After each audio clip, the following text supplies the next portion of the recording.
On the news, NCAA suspends airline involved in Ibadan runway incident while NSIB begins investigation.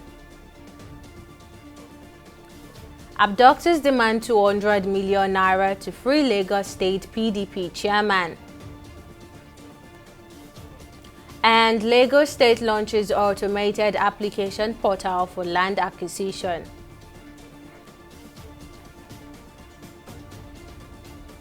Many thanks for joining us on News Now on TV 360 Nigeria. I'm Tamilore Akinkwole. The Nigeria Civil Aviation Authority has taken a step by suspending the permit of Martini Airline Services Limited following a runway incident involving one of their Challenger C601 aircraft at Ibadan Airport. The suspension will remain in effect until investigations are completed and clarifications are made regarding adherence to the conditions of the permit for non-commercial flights. The statement released by Michael Achimegu, Director of Public Affairs and Consumer Protection at NCAA, assured the public of the authority's commitment to the safety of air travelers in line with global best practices. In response to the incident, the Nigerian Safety Investigation Bureau (NSIB) has initiated a safety investigation. In a significant achievement, the Department of Force Intelligence and Intelligence Response Team, in collaboration with the FCT Command Anti-Violent Crime Section and other state commands, has successfully neutralized Magamu, a notorious kidnapper kingpin, along with 2 other gang members in a firefight. According to Olumuyiwa Adejobi, the Force Public Relations Officer, the operation took place in the early hours of Friday, engaging armed bandits and resulting in the death of Magamu and 2 accomplices. Adejobi highlighted that these criminals were responsible for terrorizing and kidnapping citizens in FCT, Kaduna, and Nasarawa states. Department of Force Intelligence (IRT) engaged some armed bandits within the houses of that is Bauchi/Kaduna area in a fierce-going battle and neutralized 3 of them, including their gang leader, known as Megemu, aka Godara. He's a popular kidnapper. His name is everywhere on our internet, on our platforms. But I want to announce that this early hour today, Megemu, aka Godara, has been neutralized with other members of his gang. We can say without missing words that the gang and his camp have been destroyed in that area. The gangs and many others who ventured into crime and kidnapping in Bauchi, border communities between the Federal Capital Territory and Kaduna and Nasarawa states, linking to Kaduna almost main forest there, particularly Kaduna, and other forests or camps of kidnappers should know that they would never know peace again in those areas, as our concerted efforts have been intensified. In reaction to the growing concerns regarding heinous activities of armed bandits and kidnappers across the country, the Nigeria Police Force reiterates its commitment to tackling crimes of kidnapping and banditry, rescuing kidnapped victims on hot, uniting them with their families, taking the law to the doorsteps of the criminals, flushing them out of their hideouts, and restoring peace to our dear country, Nigeria.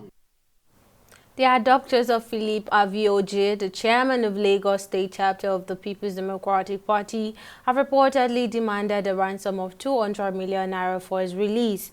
Aviation was adopted near the Ogere section of the Lagos-Ibadan Expressway while returning from a stakeholders meeting in Oyo State, conveyed by Governor Seyi Makinde and Governor Ademola Adeleke. The confirmation of Aviation's abduction, along with some other party chieftain, were made by State's PDP Publicity Secretary Hakeem Amode. In a statement, Amode called for urgent intervention from security agencies and government authorities at all levels to ensure the safe release of the party's chairman. The circumstances surrounding Aviation's adoption, including his current whereabouts and any communication from the adopters, remain unknown. Governor of Borno State Babagana Zulum has said the security of the state has improved by over 90%. The governor said this in the sidelines of the IOM Housing Design Competition in Abuja by speaking to journalists. He also revealed that over 90% of houses in Borno State were destroyed by Boko Haram. Unfortunately, in the last 12 years, his predecessor and himself has so far rebuilt more than 30 to 40% of such houses in the state. Our security situation in Borno State has improved by over 90%. We are doing very well. So we have many safe areas, and therefore we shall do everything possible to ensure that the houses were built and then communities are resettled in a dignified manner according to the Kampala Convention. Almost 90% of our housing stock were destroyed by Boko Haram. But within the last 12 years, beginning with my predecessor to date, I think we have built more than 30% or 40%, but we still have very huge, significant deficit amounting to not less than 500,000. In a collaborative effort, the International Organization for Migration (IOM), the Nigerian government and their partners have joined forces to provide affordable housing solutions for over 3 million individuals who have been forcibly displaced. Lauren Dubek, the Chief of Mission for IOM Nigeria, revealed this significant initiative during an award ceremony honoring the winners of the inaugural Housing Design Competition in Abuja. Dubek emphasized that the mission's new strategic plan for 2024 to 2028 underscores the importance of supporting individuals who wish to remain in their homes. We are trying to see how best to address the need of housing in the Northeast. And we thank you for giving us that challenge. Sometimes it takes someone to give you the wake-up call. This is where the crisis is going. You need to address it. All those settlements have now settled 9,000 IDPs or former IDPs, because they are no longer IDPs. Right now, if you go to talk to them, they are no longer talking about houses and toilets. They are talking about health and education and livelihoods. It's an indicator that they have crossed the line and they are heading towards recovery. We have an aim of 1 million housing in Maiduguri and Yola only, but that we hope that it will also grow for the country. So we work with the private sector to look at the potential support. We'll look at all partners. And that's the reason why we have associated our work with the Nigerian Institute for Architecture and different institutions. So we have a commitment by the state, which is quite encouraging. So we'll soon hope that we will have such a housing and a way of thinking on how to build houses, spreading not only in Northeast but all over Nigeria, where we know today is in need of 23 million houses. So we hope that we have launched today a kind of a movement of thinking differently and afford houses for all Nigerians in need. We shall very soon enter into an agreement with IOM and see how we shall partner together and then build more homes. Most importantly, the first and the second winners are from Nigeria. So they are close to us. And most importantly, the host are University of Maiduguri and the University of Yola. So I think we are close and we are good to go. Lagos State Governor Babajide Sanwo-Olu has introduced an electronic geographic information system revolutionizing the process of land acquisition, documentation, and verification in the state. The EGIS Portal was officially launched by Governor Babajide Sanwo-Olu on Friday, marking a significant milestone in the digitalization of land-related processes. The EGIS Portal serves as a one-stop digital platform that facilitates access to digitalized data related to state lands before any purchase is finalized. With the portal now live, the traditional manual paperwork for land titles has transitioned into digital format. The EGIS Portal builds upon the foundation of the electronic document management system initiated by former Governor Bola Ahmed Tinubu and further developed by Babajide Fashola administration. In line to support the renewed hope agenda of President Bola Tinubu, the Consulate General of the People's Republic of China in Lagos and the Chinese Community and Enterprises in Nigeria, in collaboration with Lagos State Ministry of Health, has sponsored cataract surgeries for 8 children in the state. This is part of his renewed hope and rebirth from the Light Charity Program. The surgeries held at General Hospital in Lagos covers children from 9 months to age 14. Our correspondent Sydney Okafo has more on the story. These are the beneficiaries of the fully funded cataract surgeries organized by Chinese community in Nigeria, as well as the Chinese consulate in collaboration with the Lagos State Ministry of Health at the General Hospital in Lagos. Out of the 1.3 million blind people in Nigeria, 80% have blindness that could have been prevented, according to Nigeria Optometric Association. As part of an effort to minimize this number, Olusegun Ogbeye, Permanent Secretary, Ministry of Health in Lagos, says the state is dedicated to preventing eye diseases and promoting brighter vision for residents. Okay, basically we have a strong blindness prevention program in the state, and one of our activities is medical outreaches to restore sight to people with visual challenges like cataracts. And from time to time we get organizations that support our outreaches. This particular outreach is being supported by the Chinese consulate and the Chinese government, having cataract surgery for 8 children today, and hopefully we will restore sight to them. A member of the Chinese community say they see Nigeria as their home and they are willing to help underprivileged children whose parents are financially handicapped to foot their medical bills. Lagos government and the Lagos Medical Institution, we can do the project quickly and better. The project papers is renew hope and rebirth from the sites. We represent our Consul General, Mr. Yan Yuqing, to bring some Chinese biscuits and candy to the 8 children. So we hope that they can get a better life. In fact, this is the second surgery that we are supporting. Last year in December, we have done another 3 patients, and it's very successful. And for the Chinese community, all of them have been here, been long, and more or less Nigerian is our home. So anything that we can afford to do this surgery for the people that need is, and we are very, very willing to help since we are all together as a family. Following the successful surgery, presents and funds were presented to the beneficiaries to see them through their recuperating period. Parents of the beneficiaries applauded the Lagos State Ministry of Health as well as their Chinese counterpart for the great opportunity.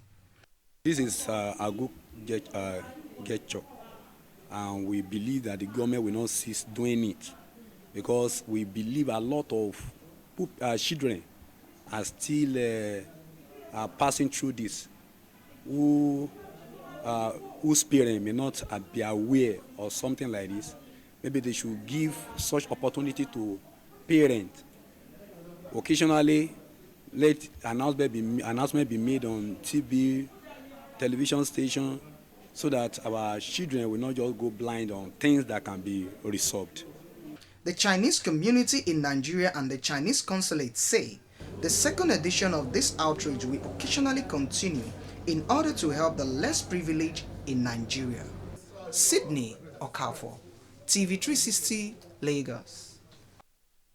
The Center for Credible Leadership and Citizens Awareness, a coalition of civil society organizations, has voiced its apprehension about the future of Nigeria, citing concerns over the disregard for court orders by those entrusted with the responsibility of upholding constitutional order. At a press conference, Gabriel Unwambu, the Director General of the Center, highlighted a specific court judgment that ruled in favor of Edozie Unjoko as the National Chairman of the All Progressives Grand Alliance, APGA. In a direct appeal, Gabriel called on President Tinubu and other influential figures in authority to intervene and urged INEC Chairman Mahmood Yakubu to ensure the installation of Edozie as the legitimate national chairman of APGA, aligning with the court's ruling. What we are saying is that the case of APGA, has been there for a very long time.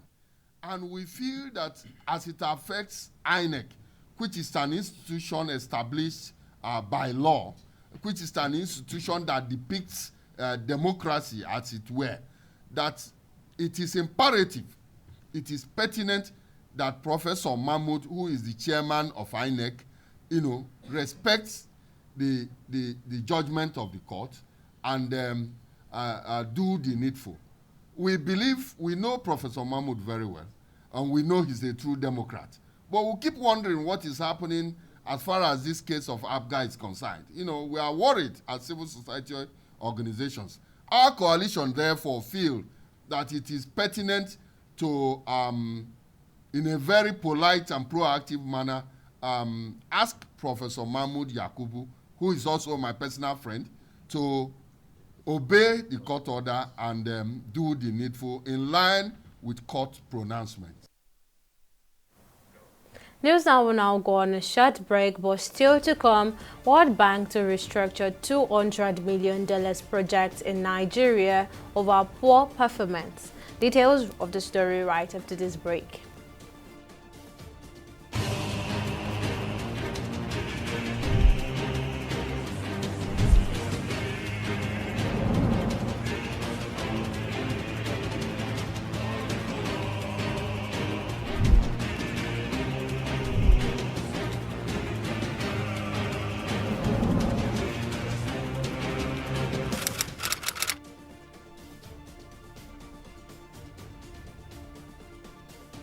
Welcome back. Let's give you a quick recap of our top stories.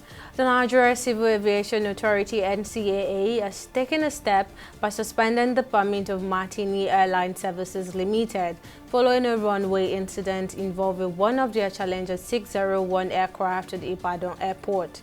The suspension will remain in effect until investigations are completed and clarifications are made regarding adherence to the conditions of the permit for non-commercial flights.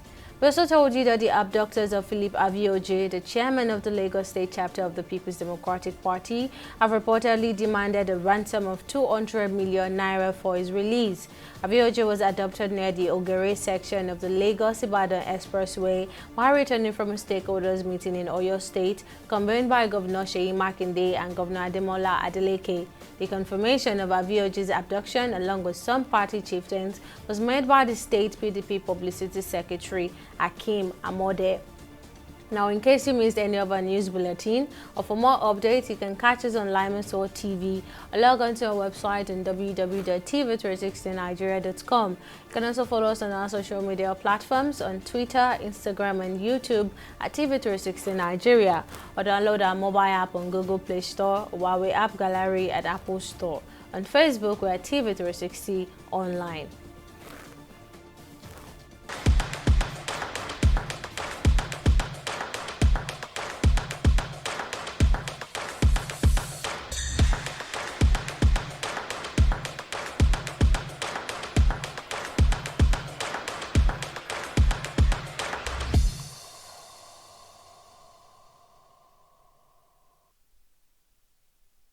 The decision to relocate some federal government agencies from Abuja to Lagos has sparked reactions, with political affairs analysts weighing in on the matter.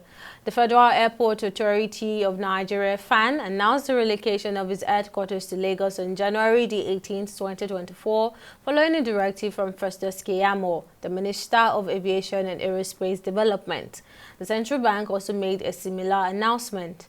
Now, in response to this development, some political affairs analysts believe that the move by the federal government is not politically motivated. Instead, in the view, there Instead, they view it as a strategic decision to enhance accessibility of services to Nigerians. The relocation of these CBN units as well as the fan headquarters is being done by the agencies involved. It's not even the federal government, because these are agencies of states that have a board and a management team. And if the agency, in their wisdom, have thought it fit that for operational efficiency, like Mr. Cargo rightly said, Lagos is the economic hub of the country, and it is imperative on central bank to be closer, like we say in the economics, accessibility to raw materials. The raw materials for that office to function, effectively, is domiciled in Lagos. So about 2 or 3 units out of maybe 10 or maybe 15 units does not in any way take away the fact that the headquarters of the CBN, remains in Abuja. And, people have also gone the way we did during the election. People should recognize that this is the time for governance and rather than politicking. We politicize everything under the sun. We politicize even the security of human lives. That shows the quality of people that we are. And for me, it's rather absurd and, unacceptable. The Federal Capital Territory being moved to the center of Nigeria, Abuja, which is part of all the northern region of Nigeria. Politically, it will have effect on that side. So these are just political issues, as you can see. But since that is the Federal Capital Territory, and we have a section like this, when some things happen like this, people will talk. And when they talk, and even they have a backing, like the Section 3 of the CBN, it's become more stronger because it goes beyond just a political issue. It can be underscored by the law as well. So this is what I'm trying to say. It's not about affecting, it's about operating the system we have as it should be. World Bank has revealed plans to revamp the innovation, development and effectiveness in the acquisition of skills project in Nigeria, citing challenges in meeting objectives. Launched with a $200 million fund, the project will undergo restructuring to enhance its effectiveness, as disclosed in the implementation status and results report.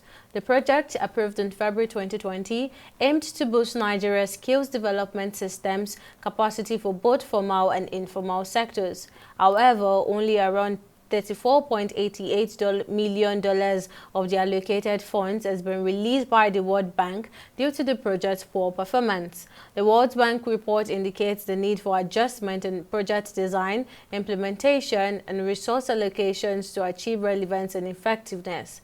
The restructuring, expected to be completed by March 2024, involves activities, completion, or cancellation.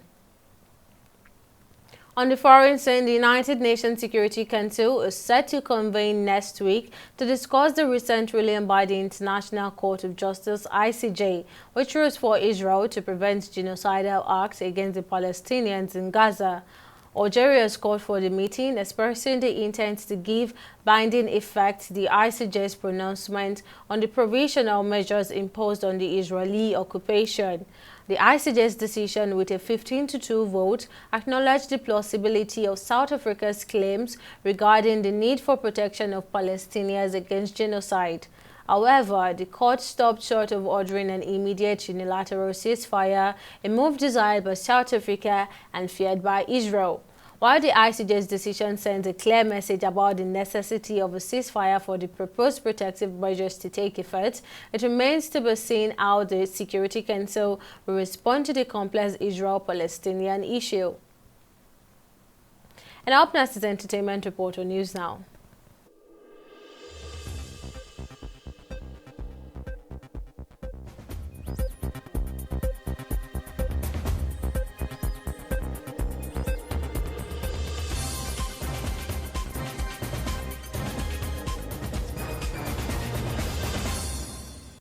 Nigerian Afrobeat star Ira Star has issued an apology in response to the criticism that followed the viral video where she casually shook hands with veteran juju singer Sunny Ade at a recent event. The self-acclaimed Sabi girl faced a backlash on social media for perceived disrespect, with many labeling her an uncultured Nigerian lady. Arasta addressed the situation, expressing regret for any offense caused and clarifying the circumstances surrounding the incident. In a post on her social media X on Saturday, January 27, 2024, the Maven record signee explained that due to the lights and nerves at the event, she initially did not recognize Sunny Ade. However, upon realizing her mistake, she returned to greet everyone properly. The Grammy nominee emphasized that she has never been disrespectful and apologized to the legend, referring to Sunny Ade as uncle. She also acknowledged her Yoruba heritage and clarified that the video started after she had already greeted Burna Boy's mom. Nigerian singer Simi Kosoko has revealed that she does not charge artists for a feature. Simi made this known in a recent episode of the Tea with Tay podcast. According to the mother of one, she's selective of the kind of song she features in and should only feature in a song if she really likes it. She claimed that she can write her own part quickly when the song really grabs her attention. The Dudukwekwana also added that she has never charged for a feature. According to her, she only says no when she does not like the song. And that's it on the entertainment segment of News Now. Okoyemi Owosheni, TV360 News, Lagos.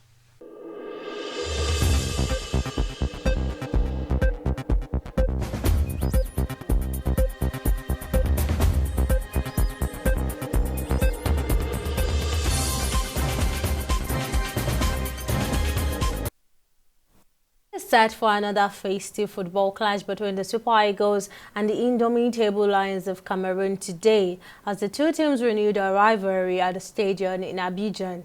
The familiar foe took to the pitch at 9 p.m. Nigerian time in a round of 16 tango at the African Cup of Nations to see who picks a slot into the quarter-final stage. This next report has more details. Football fans on the continent of Africa and outside are eagerly awaiting this peak of the bunch, which over the years have proved to be a classic. The matchup was confirmed after Cameroons pulled the chestnuts out of fire in a thrilling 3-2 victory over Gambia in their last group stage game on Tuesday night. Cameroon and Nigeria have clashed in 17 competitive matches, with the Nigeria having the upper hand with 9 wins to Cameroon's 4. Despite this track record, the Cameroon team remains optimistic about their chances in the upcoming fixtures. The Super Eagles on their part are banking on a superior tactics from the coaching staff as well as the players' commitment to see off their opponent. Sport expert Kunle Solaja believes that the highly anticipated clash between both teams stems from their lackluster performances in previous games against other teams in their respective groups. However, he asserts that for the Super Eagles to emerge victorious in this match, a tactical correction in the team's formation is crucial. He is always in a vantage position to beat whoever is in the central defense. But this time around, you will see him having to tilt either to the right or to the left to be able to collect the ball and be able to do anything impactful. So I expect the coach to have taken note of this and ensure that Osimhen is well fed with serviceable passes. That they should make it to be able to stay more at the central position where he has his strength, either in the air or with his leg. So that way, that's the tactical approach or the tactical correction I want the coach to make. Pesero. Although some Nigerians lament the underwhelming performance of the Super Eagles in previous games, they are optimistic of the team's chances to prevail over the Lions. We've watched other countries play, even the smaller countries, like they're doing well. You see other teams trying to make 3 to 4 touches, try to get more goals. But our Super Eagles, who are like playing more of European football, they are not giving us more what we are expecting. It's not as if Cameroon is really in good shape, so we would be expecting a victory out of the match, definitely. As a citizen and as a Nigerian, we should be expecting Nigeria to come out victorious in the encounter. But when you look at the beginning or the starting of the tournament, our performances are not been too good. With the previous results they have been given and their performance, we believe in them that they can also give us a result this time. A win for the Super Eagles could inspire confidence in the team to go all out for a fourth title in Africa's biggest football tournament. Tamilore Akinkolie, TV 360, Lagos. And that's all we have on news now. Many thanks for watching. I'm Tamilore Akinkolie. Bye for now.